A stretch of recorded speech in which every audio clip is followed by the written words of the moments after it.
Welcome to the Rabbi Podcast. Israel is a small country that contains innumerable worlds. It's a place where ancient texts meet modern dilemmas, where history is never far away, where questions of faith, of identity, and of purpose are woven into daily life. To understand Israel, one must understand the people who help shape its spiritual and moral conversation. Among them are rabbis, teachers, scholars, activists, congregational leaders, and visionaries. In the Rabbi Podcast, I sit down with rabbis from every stream of Judaism, every walk of Israeli life. Together, we explore their lives, their work, their ideas, and their dreams for Israel. I'm Rabbi Phil Cohen. Baruch haba, welcome.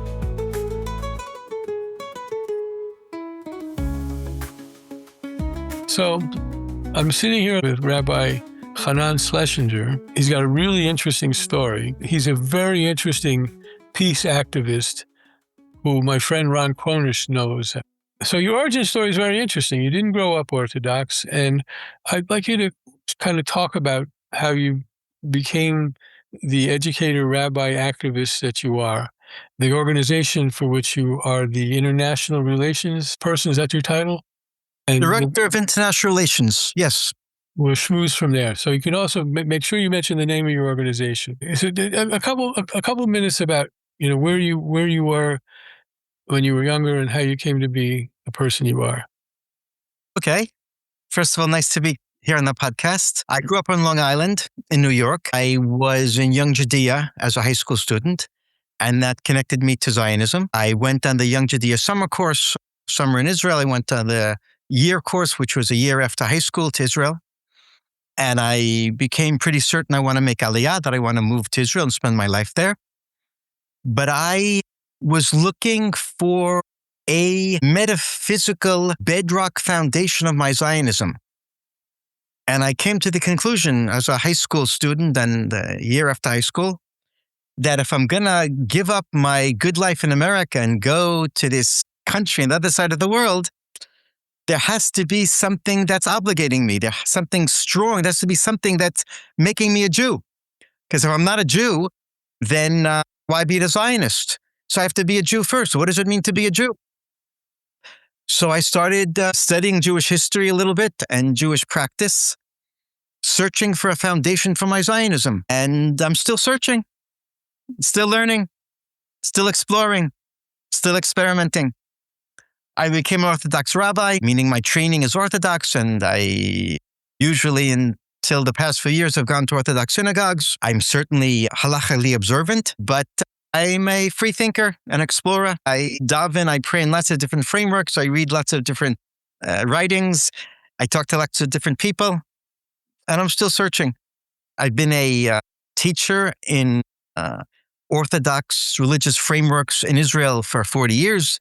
I taught in Machon Pardes, probably you heard of it, the Pardes Institute. I taught at the Bat Ayin Yeshiva. I taught at Beit Midrash Elul, Beit Midrash Nishmat, and a few other places. I had a short stint as a assistant instructor at Hebrew University in Jewish thought. I've been on shlichut to America twice. I was once a rabbi in Boca Raton, Florida for 2 years, and later I was a rabbi in Dallas, Texas for about 8 years. And when I came back to Israel from Dallas in 2013, that's when my life began to change. I met Palestinians for the first time in my life, and today I'm a different person as a result of that. So where else do you hang your tallis? First of all, when I'm in the U.S. On speaking tours, which is quite often, I've spoken in hundreds of synagogues and probably 60, 70 churches, lots of mosque universities. On the Jewish side of things, synagogues, I daven in any synagogue that I speak in. That includes Orthodox, conservative, reform, renewal, reconstructionist. I learned something from all of them, and I'm inspired by all of them. So that clearly makes you a Yotzei Min HaKlal. It's pretty exceptional kind of person. But I've seen in the writings about you, readings by you, that you had this, come to Moses moment in 2013 when you met Palestinians. So, and what was the context in which that happened? I'm driving my car, leaving Alon Shvut, the settlement where I'd lived for 40 years. And where's that located? Between Bethlehem and Hebron. In Jewish terms, we call it Gush Etzion. It's a half-hour, 40-minute drive south of Jerusalem in what's called the West Bank, Judea and Samaria, specifically in Judea, Yehuda. These two Protestant pastors that were in my car with me, they were my guests from the U.S. I'd met them when I'd been a rabbi in the U.S., one of them. So we drove around. I showed them the area. And as we're driving, I saw on the side of the road a hitchhiker, young man. I picked him up. Later picked up another hitchhiker. The two young men asked out of the car. So I stopped and let them off. We started to drive again. And then one of the pastors from Dallas, Texas said to me the following words, Hanan, there's a great thing you did. You taught us a lesson in Jewish ethics. You picked up hitchhikers. No one does that in Texas. So I said to him, Bob Roberts, I said, Bob, it's not just me. Around here, we all pick up hitchhikers. We have a common vision. We trust each other. And just like everyone else, I do my very best to pick up every person who puts out his finger for a ride. And by the time I finished that sentence, I realized that I was lying. I was lying to Bob and Kevin. Even worse, I was lying to myself. Yeah. I said and I believe that I pick up every person, but it dawned on me that it wasn't true because I pick up only Jews. And what was so powerful for me at that moment was not the fact that I never picked up Palestinians, rather the fact that until that moment I hadn't realized that I never picked up Palestinians, which means that I was blind. The Palestinians didn't exist for me. They were like the gray, drab scenery that passed in the background of the Jewish movie. You can ignore them. They're just extras. And I felt inside me and also in front of the pastors, I felt deeply humiliated, exposed.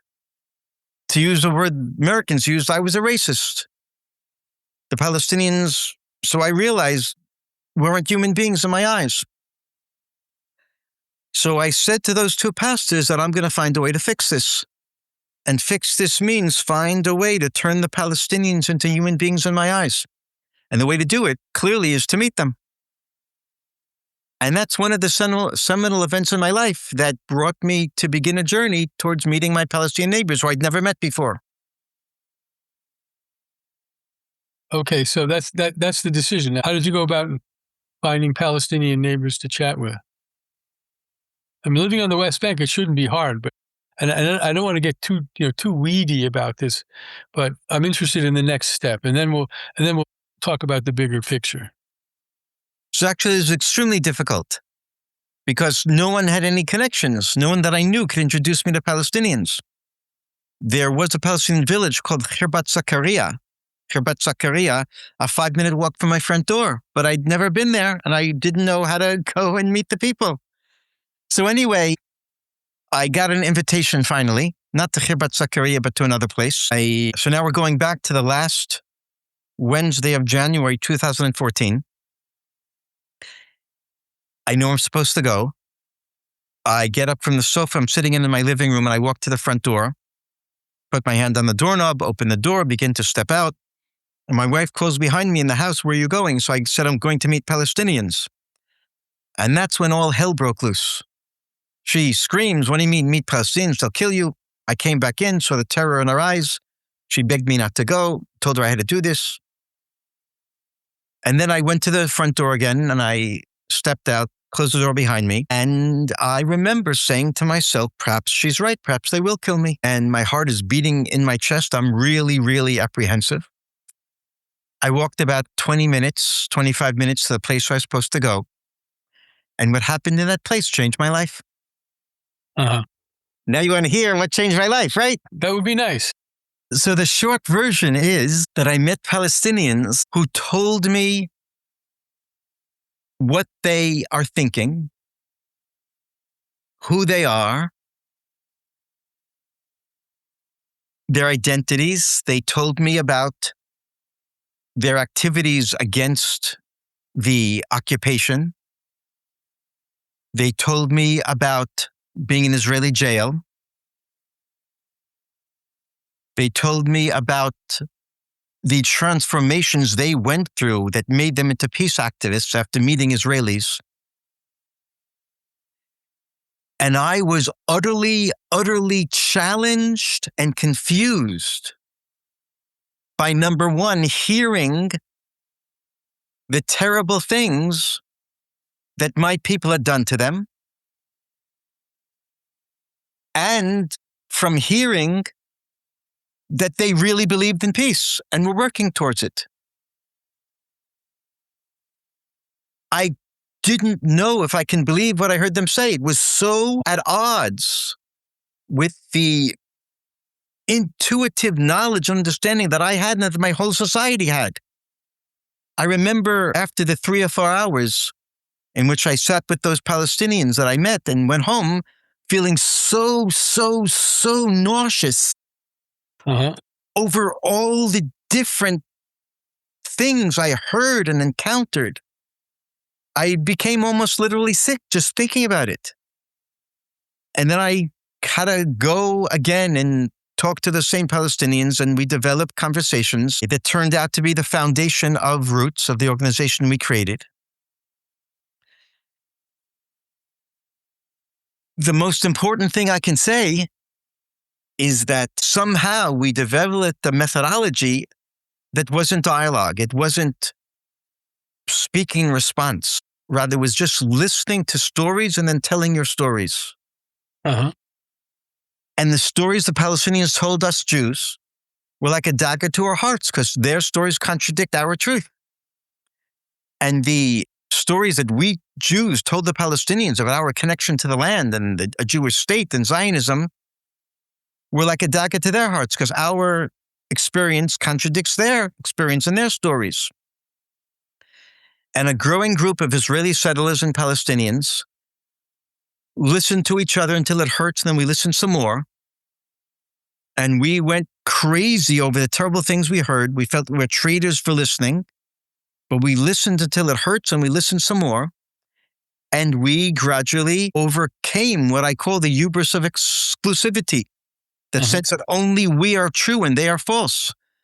And we began to see over a long process that there are two truths in this land. There are two peoples.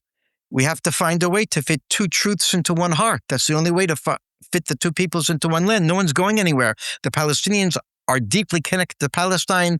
The Jews are deeply connected to Israel. And it turns out that that land between the Jordan River and the Mediterranean Sea has two identities. It's all Israel and it's all Palestine. That's not politics. That's history and identity. From the river to the sea is the historical land of Israel, the land of Canaan, and from the river to the sea, the historical land of Palestine, which means that the Holy Land gave birth to two children, the Israelis and the Palestinians, and they're fighting over who's the legitimate child of that mother. And she's crying while she sees her kids fighting over her because they both belong to her. We Israelis and Palestinians, we belong to the Holy Land. See, so this moment essentially got you by I guess I call it Israeli, but in any event, the usual pro-Israel argument that Palestinian identity is a hybrid of identities and doesn't really have a historic hold in Israel. So I read this in your writings, and I'm hearing it now, and you say that's not true. That there's a distinct Palestinian identity, albeit that they didn't take on the name Palestinian, as far as I know, as a identification of who they are until I believe in the 60s. But nevertheless, you're saying that these people have a distinct identity, and this identity is rooted in the same land. Okay? Can you speak to that a little bit more? Palestinians believe they can tell the Jews who they are, and the Israeli Jews think they can tell the Palestinians who they are. Right. The Palestinians say concerning the Jews, they say, Jew, nice. Quran greatly respects Judaism, but it's a religion. It's a faith. It's not a people. You don't need land, so go back to Russia where you came from. And the Israelis say to the Palestinians, Palestinian, there's no such thing. It's a made-up identity. You're just Arabs. Never was a Palestinian state, so go back to Saudi Arabia you came from. But that's utterly ridiculous. They cannot tell us who we are, and we cannot tell them who they are. The Jewish people are a people because we experience ourselves as a people. And the Palestinians are a people because they experience themselves as a people. Now, we're people in different ways, under different circumstances, of course. But it's utterly presumptuous and haughty for the Jewish people to say to the Palestinians, you're not a people. It's so disconnected from reality. And it doesn't matter. It's so irrelevant who created the name Palestine. And it's so irrelevant the circumstances under which Palestinian identity began to develop. It doesn't matter. Yes, Palestinian identity in the modern sense began to develop as a reaction to Zionism. So what? So what? Today, the Palestinians feel themselves, consider themselves, experience themselves as a people with a deep connection of hundreds of years to the land between the river and the sea. And if we Jews want to ignore that, fine. But it's just going to cause more death and more destruction. And we're not going to get what we need, us Jews, until the Palestinians get what they need. And they're not going to get what they need until we get what we need. So I want to get back to that later. But right now, you tell me a little bit about the origin story of roots. Shorashim. What's the Arabic word? Judor. Johor.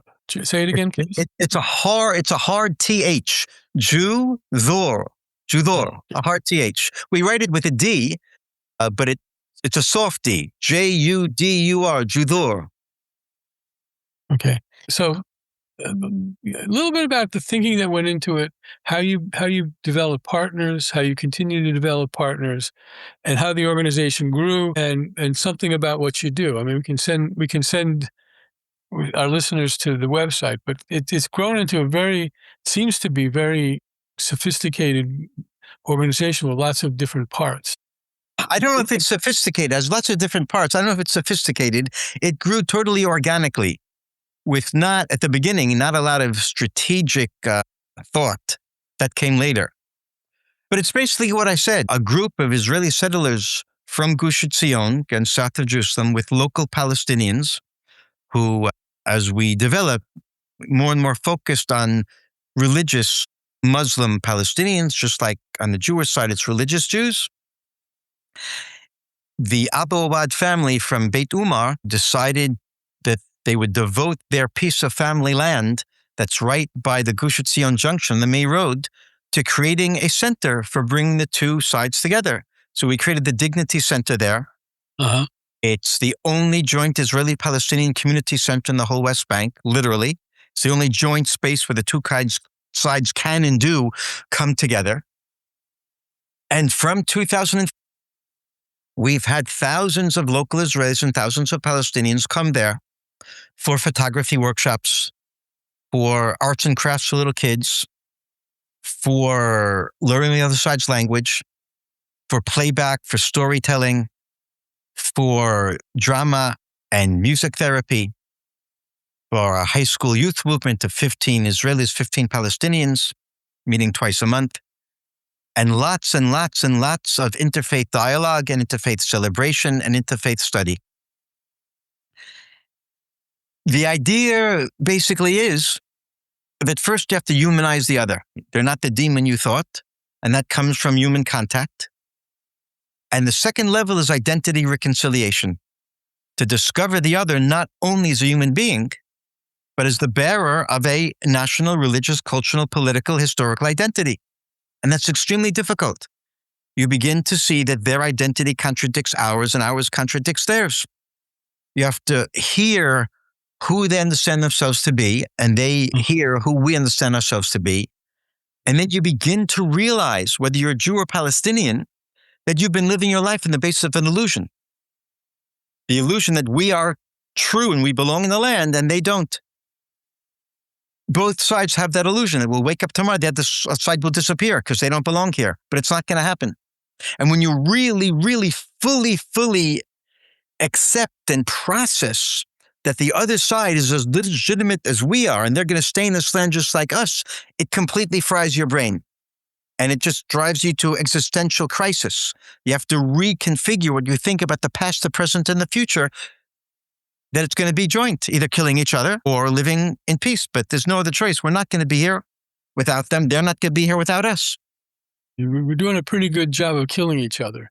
That's for sure. We could be doing better. We can kill more and they could kill more. It could get worse, even though it's terrible now. It all depends on human choice. There's no divine decree that the two sides have to kill each other. Not at all. It's not God's plan. God's hope is that we live together, but he's putting the responsibility upon us to make that happen. We have to get over our traumas, get over our fears, get over our insecurities, get over our hubris, and accept that the other side are human just like us. They have identities just like us. Both sides are connected to the same land, and both sides have legitimate needs and aspirations. We have to fit two truths into one heart. Two truths into one heart. That's the way to think. It's a nice line. I like that. That's Ali Abouad, the Palestinian co-founder of Root. Have to find a way to fit two truths into one heart. So I just want to emphasize one more thing. Is that okay? Two more things is fine.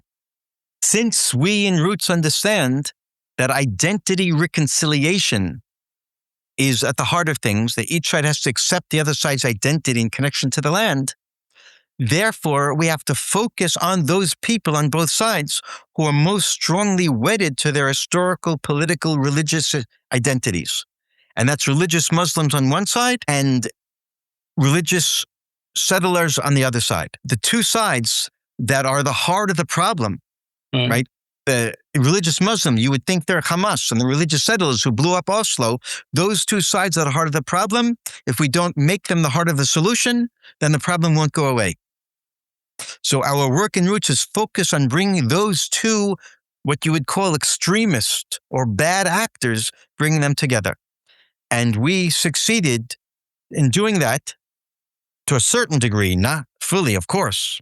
What we did is just a drop in the bucket, but we succeed in doing that until October 7th, 2023. And then the world changed. The world definitely changed. So speak about how Roots has been working since October 7th. There are 2 points to make. One is that since October 7th, 2023, the Palestinians in the West Bank are under greater or lesser degrees of military closure from the Israeli army, which means that they very often cannot come to Roots activities because there's no freedom of movement. And number two is that Israeli hearts and Palestinian hearts have been terribly, terribly, terribly wounded and closed since October 7th. And there's less and less Israelis and also less and less Palestinians who are willing to take that step of meeting the other. So the people-to-people work of Roots, which was the foundation of our work until October 7th, today we're doing only 30% of that work. And the other 70% of our time is spent on humanitarian work, mostly on the Palestinian side, and on anti-violence work, a little bit on the Palestinian side, mostly on the Israeli side. So on the Palestinian side, it means community organizing to encourage and help religious and civic leaders teach and speak against violence of Palestinian youth against Israelis. And it also means working in Palestinian schools. We pilot a new curriculum based on the Quran, teaching reconciliation with the Jewish people and Jewish indigeneity in the land. Very, very innovative and very, very powerful and important. And most of our anti-violence work is on the Jewish side, working against Jewish extremist settler violence. And I can say a lot about that if you want. I do. I mean, that problem has increased significantly in recent months. So what is it you folks do in that regard? So it's terrible what's happening. It's absolutely terrible. And it's being done mostly by religious Jews out of religious ideology. And it's also being aided and abetted by the Israeli government, the Israeli army, the Israeli police. How do you mean? I mean that there is apparently a very explicit order from the minister of security, Ben-Gvir, that the police should not pursue complaints of Palestinians against Israelis who did violence against them. So less than 1% of such complaints are processed, which is just terrible. And the Israeli army, it's a little bit different story. There, the army is absolutely interested in eradicating the settler violence, but they don't have the manpower. And I'll explain that on two levels. They don't have the manpower in a qualitative sense and in a quantitative sense. In the quantitative sense, this is not enough soldiers. because most of the soldiers are in the north and the border of Lebanon, or in the south in the Gaza envelope. And the central command of the army, what's called Pikud Merkaz in Hebrew, they just don't have enough soldiers to deal with the settler violence. So that's quantitative. And qualitatively, even when soldiers are sent to deal with the violence, in many cases, they don't deal with it. Number one, because they don't have the training. And number two, because sometimes ideologically, those soldiers are actually aligned with the people who are doing the violence. Yeah. So a real change that will cause an end to the violence will only come when the political echelon decides to deal with it. And that means devoting the manpower to it and having the will to eradicate it in the police and in the army. So what are we doing? What we're doing in Roots is really important work. But again, it's not going to cause the violence to completely be eradicated until the politicians get involved. So what are we doing? We're doing long-term work, middle-term work, and short-term work. The long-term work is working in Israeli schools in Judea and Samaria and the West Bank, high schools, working with principals and with teachers, trying to teach that this violence is not condoned by the halakha. We're talking about religious schools, not condoned by Jewish law, and it's actually against Jewish law. And a lot of the schools are apprehensive about the radicalism that their students are moving into. Uh-huh. And it's also about Torah classes being given by rabbis, not just in schools, but in the general public in the settlements, trying to open up a conversation about the necessity of reining in this violence and not expressing, and not being moved by fear to act in fashions that are just immoral. That's the long-term work, the educational work. The middle-term work is community organizing, working with mayors and religious leaders and civic leaders and youth leaders to galvanize them to speak out public against the violence. And we've seen there quite a bit of success. And then we have the short-term work, which is working with the army to alert them when settler violence is happening and to push them to send enough soldiers to deal with it. And also working protective presence in Palestinian villages, and also giving first aid courses and installing security cameras in Palestinian hamlets. And on the short term, it's also about, of course, visiting villages that have been devastated by violence, for example, burned out mosques, and just expressing condolences and offering to bring manpower to help rebuild things, both mosques and terraces and sheep pens. So I got a kind of a, I'm not sure it's exactly a philosophical question, but I'll call it a philosophical question. So you've begun this organization, and you have Palestinian partners and Israeli partners, Jewish partners, and the goal of you, as you've articulated, is sort of reconciliation, learning to listen, to just understand each other's stories and try to grasp the serious truth that you have two identities, two nationalities that both have legitimacy.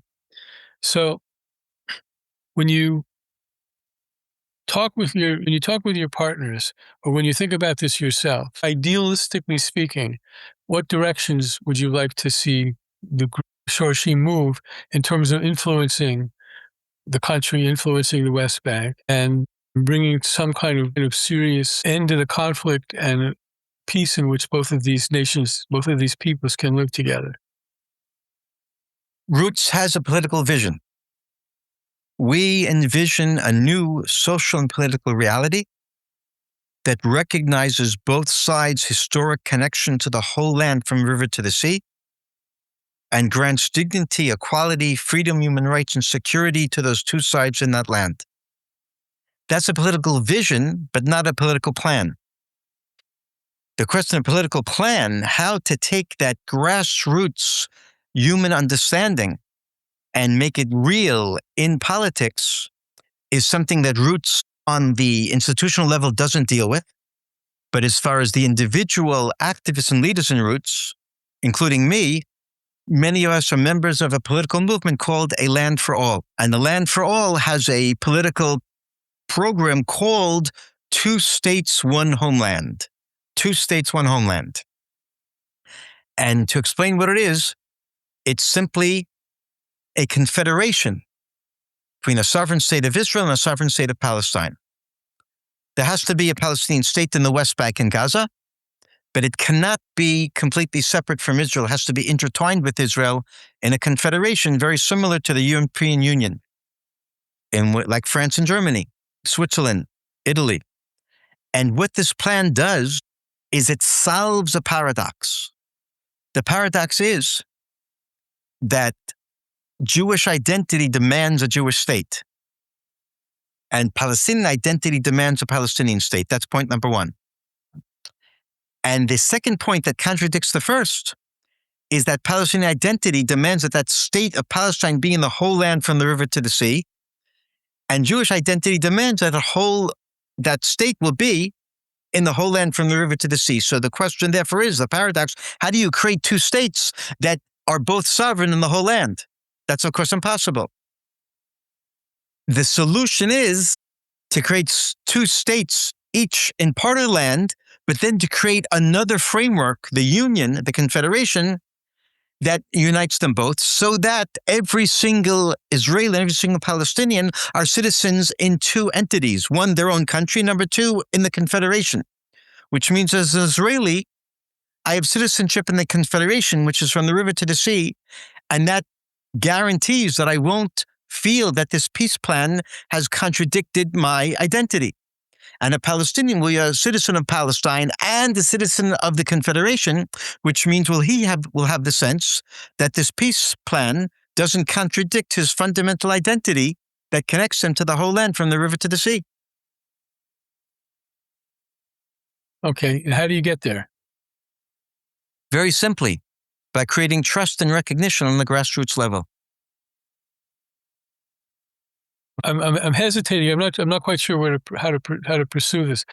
I guess I want to talk. So you actually have talked about what's happened with your numbers, with your activities after October 7th. That's really too bad. Do you see that for at least next little while as the status quo, or is building up your activities becoming a little easier the farther you get from October 7th or not? That's a really, really important question. And we are in a process of strategic planning right now to figure that out. It's a crucial question, I think.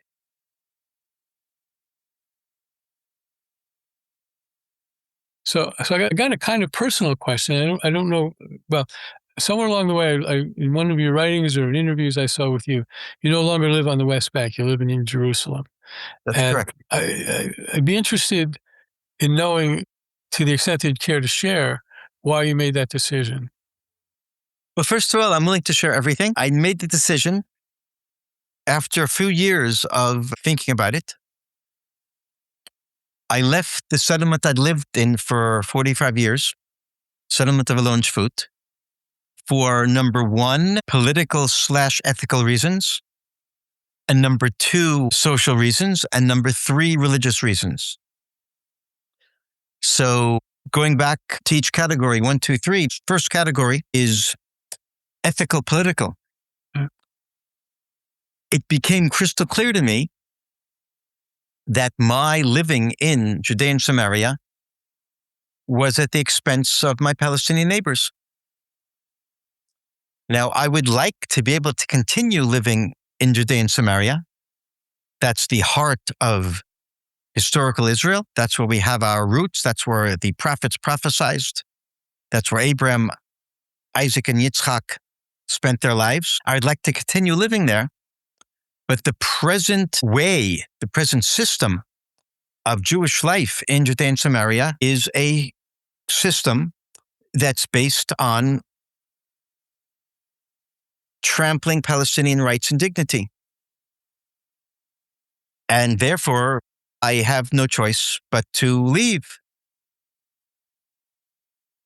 Since October 7th, I began to see even more and more how Palestinian rights and dignity are being trampled by my fellow settlers, even in Alon Shvut. And actually, I was attacked by guard dogs that are in the fields around the Lunchfoot for the purpose of keeping away Palestinians. I was attacked by one of those dogs on my way to the root center, which is just a 25-minute walk from where I used to live in a Lunchfoot. And then I came to the conclusion I have to leave. And second, I said I left for social reasons because I just couldn't talk to my neighbors anymore.